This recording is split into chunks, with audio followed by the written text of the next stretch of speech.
serving them a scalpel. You looking at me, Lionel? We're losing adrenaline now. You'll never amount to anything, Pat. Everybody clear! You scum! We've lost him.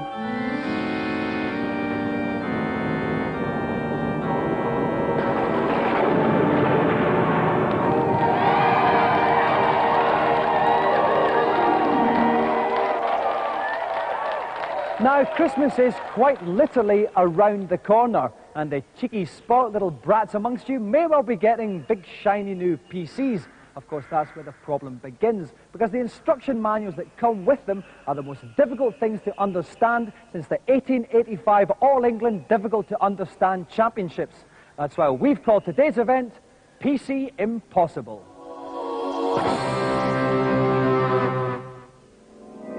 I know most of our viewers are well below average intelligence, but even so, I'm amazed by the number of queries I receive from hapless PC owners driven to distraction by their failure to get games working on their machines.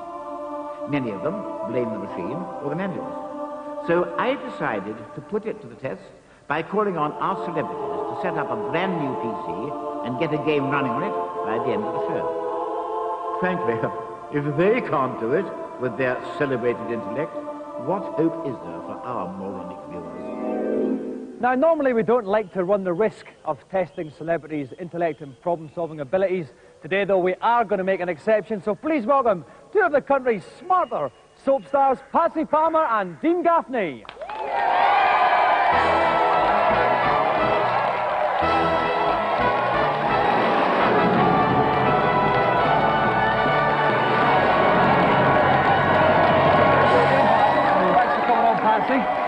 Now, Dean, your character in EastEnders, Robbie, basically bad lad, bit of a delinquent.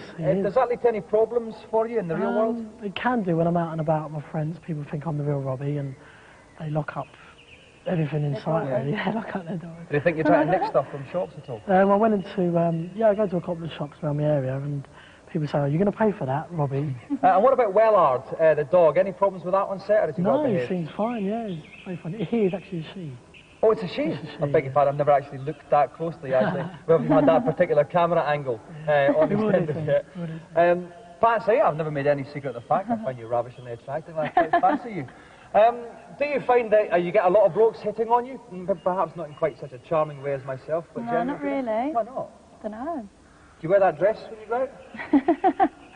I like it. Sometimes. It's nice. How many curtains did it take to put that one together there? And finally for you, Patsy, you have been involved with many blokes in EastEnders, your character. Yeah. Who's the nicest? David Wick, I think. Okay, doesn't particularly do it very for me. handsome. But he's a very handsome bloke. And obviously this is quite an intellectually demanding challenge. You've got to get your PCs together and get the game running. Do you feel confident, Dean? Kind of. Uh-huh. Kind of. Not quite convincing me, No, not really, no. I don't. And Patsy, you're not confident? No. At all? Okay, well, we better get cracking as soon as we can, and if you'd like to follow me down to the playing area, we'll get ready to start.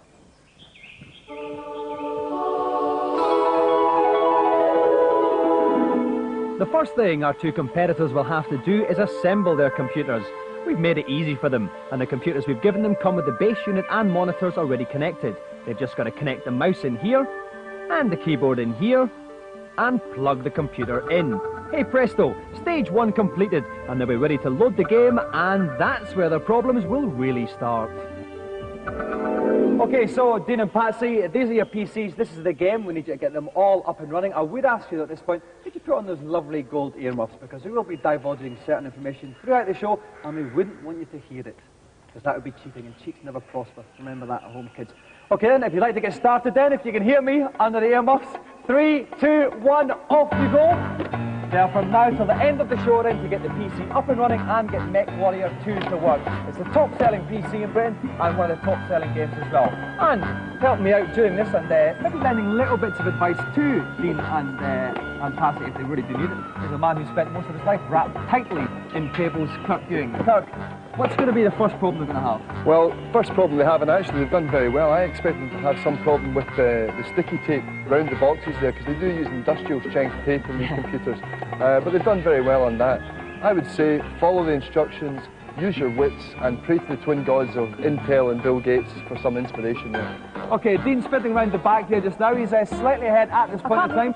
It's too heavy. Kirk, would you like to step in and give Patsy a little hand there? No problem. As well as being a large, hairy man, Kirk is also very, very strong. The strength of 10 oxen. Thank you very much, Kirk. Okay then, before Kirk Ewing exerts himself a little bit too much, we're going to leave Patsy and Dean there and take a look at today's reviews. First up, a living testament that, in spite of tabloid scaremongering, fighting is good for you, with Criticom on the PlayStation. It uses the same 3D aspects that Toshinden uses, where you can roll out of the way, you can zoom in and out of the screen, not just like any old 2D beat-em-up, but it moves very sluggish indeed. The gameplay seems like you're just controlling 2 lumps of rock at times. In Criticom, you get to play with 8 different characters, and the way it operates is you have to beat each character and a boss to progress through the ranks. There are 3 ranks in all. I enjoy it, and if you enjoy a good 3D beat-em-up, I think you will be impressed. To be honest, Dave would play with a dead cat if it had the words beat-em-up written on it. I don't think Criticom is as good as Toshinden or Tekken, and for that reason alone, I wouldn't buy it.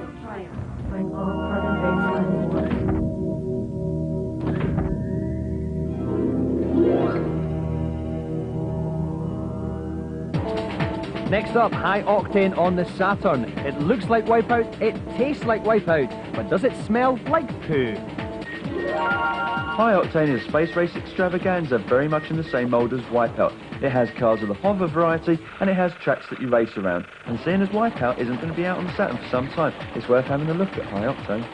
High Octane can be played from 4 different viewpoints, and there are 9 different tracks in all in the game. Also, unlike Wipeout, there's a 2-player split-screen mode, so you only need 1 copy of the game and 1 Saturn to play. This has got to be good news for console players.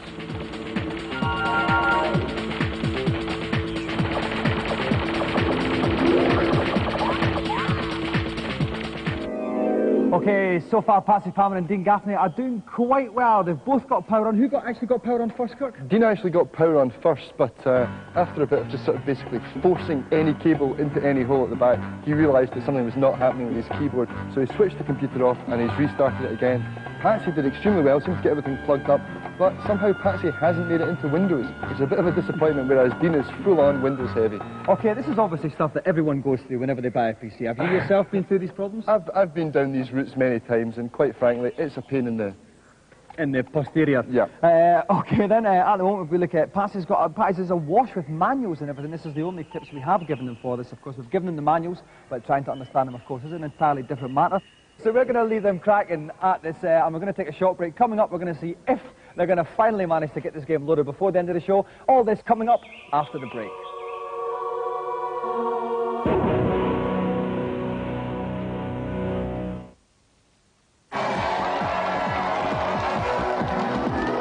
Welcome back. We have 2 young soap stars with us today, Dean Gaffney and the ravishingly attractive Patsy Palmer. They've taken part in PC Impossible, an event where they have to put a PC together and get a game to run on it before the end of the show, and they're struggling. While they struggle though, let's go over to GamesMaster and find out what today's challenge is. For today's challenge, I've selected the Doom-style PC shoot-'em-up, Duke Nukem. Each of our 3 contestants must make their way to the end of the level and blow up the canister they'll find there, with the player who does this in the fastest time taking the golden joystick. All is not as simple as it looks, though, as contestants must avoid not only the robot adversaries they'll encounter on the way, but also a number of lurking laser beams that will fry them instantly if they stray into their path. And making a desperate bid for glory on Duke Nukem, we have Julian Luton, Michael Triquare and Samir Agarwal. All right, Julian. All right, Michael. All right, Samir. Okay, right, a lot of people are under the misapprehension that people who play video games don't have girlfriends. Of course, I've got a fantastic amount. And Julian, you've got a girlfriend as well, yeah? Almost. Almost? She's in China. Right, so how long have you been there for? Knocking on a year. Have you been over there to see her? No. Written a few letters, yeah. How many? 4. 4 letters in a year? Yeah. I reckon you're going to split up, actually, when she comes back. Oh, thanks, Dominic. That's all right. I try to, like, settle the contestants before they play. Because you've actually been dumped, haven't you, Michael? By your girlfriend, Thanks for reminding me about that. Yeah, why was that? Well, I went out with my mates and told her I was staying in and watching Emmerdale Farm. And she was in the club I was in and she weren't too happy. So she dumped you? Yeah. Because you're watching Emmerdale Farm, probably. And finally, Samir, you don't have a girlfriend at all. Which is surprising, because you're quite a fantastically dressed young man, I have to say. What do you look for in a woman then, Samir? Anything. Anything at all? A man after my own kind of thinking. Okay, right, Michael, you're going to go first because we suspect you might be rubbish at this, actually. So while we make that Michael's bum and challenger seat connection, we'll keep abreast of today's news. And the biggest news of the moment is our competition, so grab a pen and paper now. Yes, to celebrate next week's Christmas special, featuring a look back over 5 series of GamesMaster, we're giving away 5 Sony PlayStations and 5 Sega Saturns, each with the 3 biggest games on that system. The Saturns come with Virtua Fighter 2, Sega Rally, and Virtua Cop with the gun, while the PlayStations will be accompanied by Tekken, Doom, and Ridge Racer. To win one of these fantastic prizes, you'll need to enter the mind of Dominik Diamond and guess what is my favourite game of all time. To make life a bit easier for stupid people, we've hidden my #1 game amongst 5 of my general favourites. We kick off with Championship Manager 2. Is this my Glasgow Celtic of games?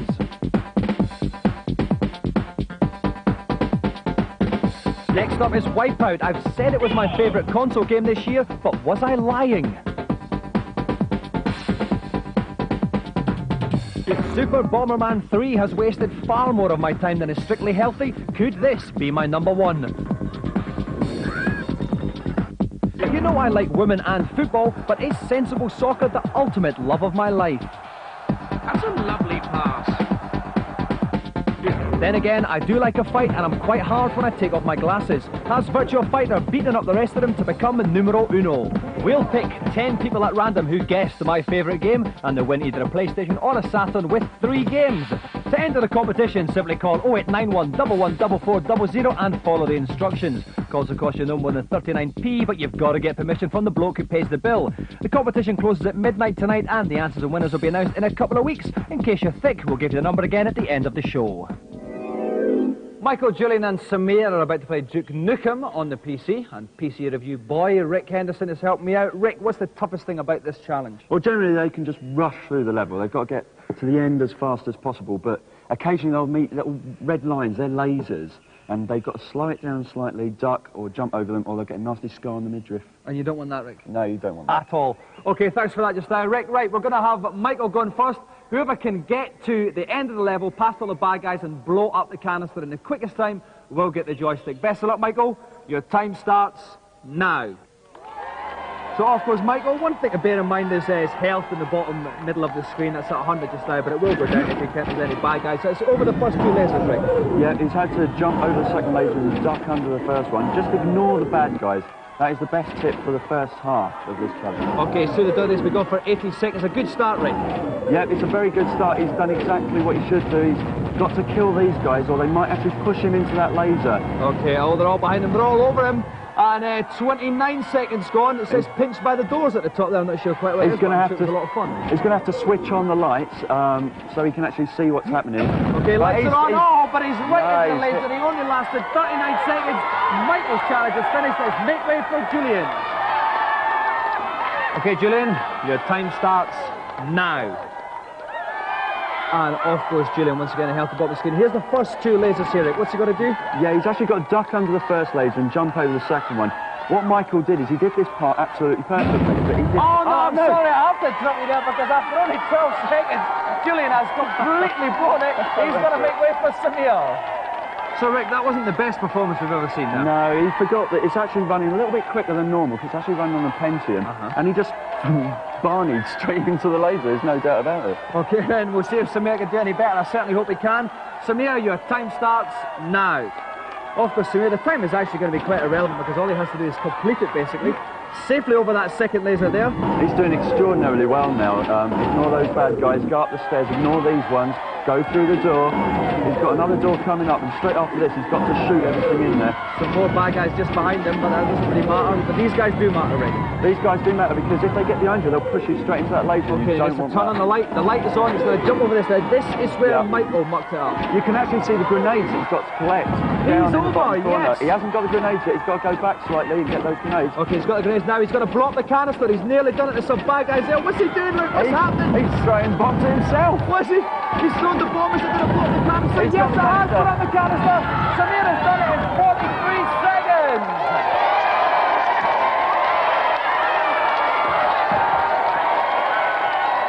Well, listen, we spent a lot of money getting all you guys in, and Julian, you completely trousered that one. Excuse, please. Well, some of us win computer games, and some of us have beautiful girls in far-flung corners of the globe. What can I say? At the moment you do, until she comes back. Anyway, Julian. Michael as well, you did actually better than we thought you were going to do, but still pretty poor. Yeah, I was doing all right until I started thinking of my girlfriend again, Dominik, and I just went to pieces. Okay, finally, Samir. You can call me Aggie. I can call you Aggie? Yeah, that's what everyone calls me. Well, technically I can call you whatever I like, because it is my show. But I will call you Aggie as you like, seeing as you have one. So, Aggie is the winner of the GamesMaster Golden Joystick.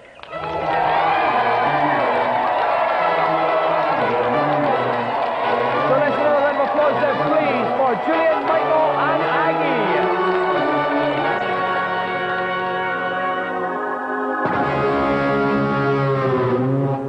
Now we get on to the really tricky bit of this event, loading the game onto the computer. Thank you. Like most new PCs, this one comes with the operating system Windows already installed. When you switch it on, up it comes, and that's the first problem, because most PC games won't actually run inside Windows.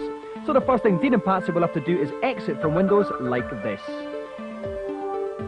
The game MechWarrior is on a CD, so the next step is put the disc in the CD drive. We select that drive by typing D: and pressing enter. The manual tells them to do this, so they shouldn't have to figure it out for themselves. That would normally be that, except we've played a bit of a trick on Dean and Patsy. The game is too big to run on the computer's normal memory allocation, so when they load it, all they'll get is this. They'll need a boot disk, which helps the computer reorganize its memory so there's enough space for the game. To make one, take a blank disk, stick it in the A drive and press return. Right, now we have our boot disk. We turn the computer off and turn it on again with the boot disk still inside. This tells the machine to clear space straight away for the game. After a short wait, when you can stand around looking pretty, MechWarrior will be up and running. If Patsy and Dean manage to do all of this, I'll grow a moustache like Ian Beale. Okay, I've made it back down to the area, so basically I'm going to pull Dean's headphones off a little bit here. All right, Dean, how's it going? It's not going very well. I don't understand it. You've got the instruction manual for the game there. What sort of problems are you having? If I can read this, it says here, at the DOS prompt, type D and press enter. But it says C, not D.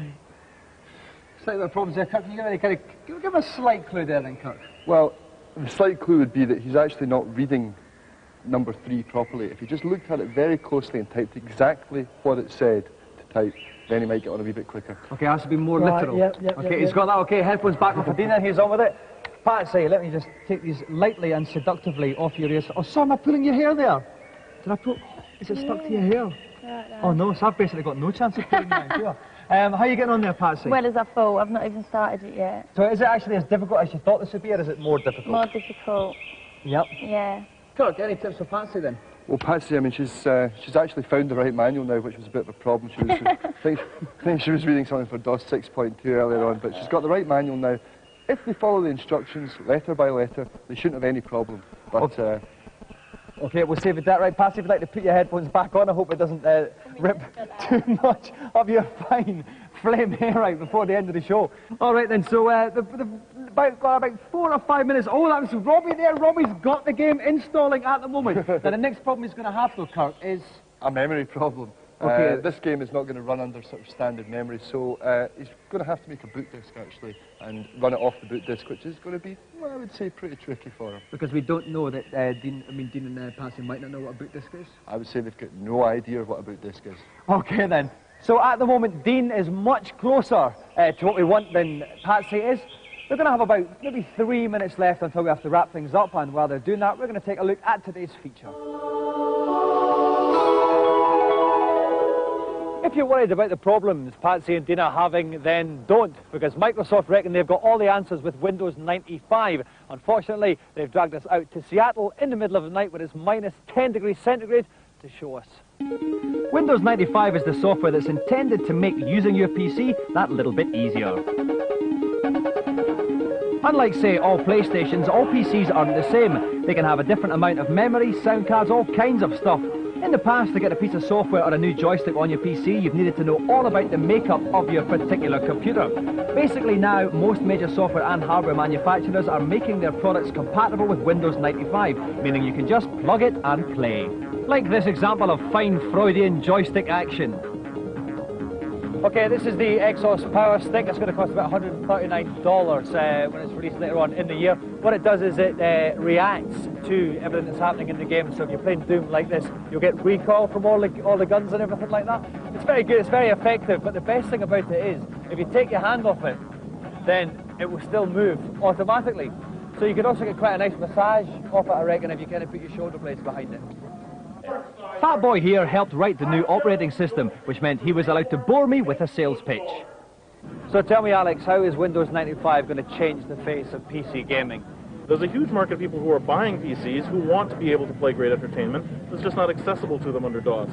So what we think will change with Windows 95 is now that we've made it installing a game and configuring it as easy as inserting a CD, and we've made the technology, the direct technology, that will make it possible for games not only to run as well as they would under DOS, but actually run substantially better. We think that that's going to open up the entire PC market to game players everywhere. Now we're going to find out exactly how quick Windows 95 is. This is the deadlifts encounter. It's everybody's nightmare if you've got a PC. It needs 8 megabyte RAM, double-speed CD-ROM drive, it's got full motion video, everything like that. This would take you ages and ages to work out how to load on a PC. We're going to see exactly how quick it takes using Windows 95. 25 seconds gone, the screen's gone black. Coming up to it, and there you go, there's the start, there's the logo. 28 seconds to get Tia Carrera. That's a lot longer than it would take you if you were in the pub. Yes, great, it works.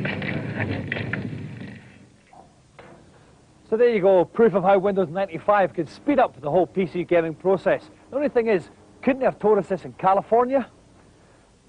Right, we're going to give Dean and Patsy, a matter of seconds left before we're going to have to stop them. It doesn't look like they're going to do it, Kirk. I don't think they are going to do it. Patsy's managed to install the game. Dean's also managed to install the game, but they didn't get as far as the boot disk, and there's still a big memory problem, so there's no way it's going to run. Okay, thank you, Kirk. Right, it's time now to stop Patsy and Dean, okay?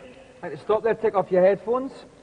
Right, now, neither of you got to the actual game, but Patsy, you managed to get the computer up and running. Was that as difficult as you thought it would be? Yeah. Or more difficult even? Yeah. What was the big problem then? I just don't know anything about it. But do you don't think these things should be easy enough to understand? Yeah, so they should be printed up on this when you load it in, I think. On the screen? Yeah. Instead of having to go through all the dull manuals? Right. What do you think about that, Kirk? Well, that's kind of what the Windows 95 is there for. It cuts out that DOS interface that people get so sick of, but you could always buy a PlayStation. That's true, you could, instead of mucking around with all this PC stuff. I'll ask you this point, Kirk. How hard is this to do then in half an hour, would you say, to get the whole thing set up from not knowing anything about PCs? Well, I would say, I mean, it's not Mensa hard, but it's obviously too hard for Dean and Patsy. Okay, fair enough. Right, now, Demo, what was your problems as well? You were similar to Patsy in that you got the computer set up, didn't quite get the game to run. What was your biggest problem? I don't know what it was. I think now I'll stick with my Mega Drive. Yeah, that's a lot simpler. Probably a wise decision. Well, thanks so much for coming on. No golden joystick, because neither of you did manage to get the game up and running. We hadn't even gotten to the problems of sound cards and anything like that, Kirk. I must admit, I think you've been a bit too harsh. I actually think they did very well in the time, and I've always found this a problem myself, and I know everything. Almost. As well. But, okay, that's it. That's about all that we've got time for on this GamesMaster. Remember that life is like using a personal computer. Sometimes it's about as user-friendly as a rabid pit bull. Goodbye.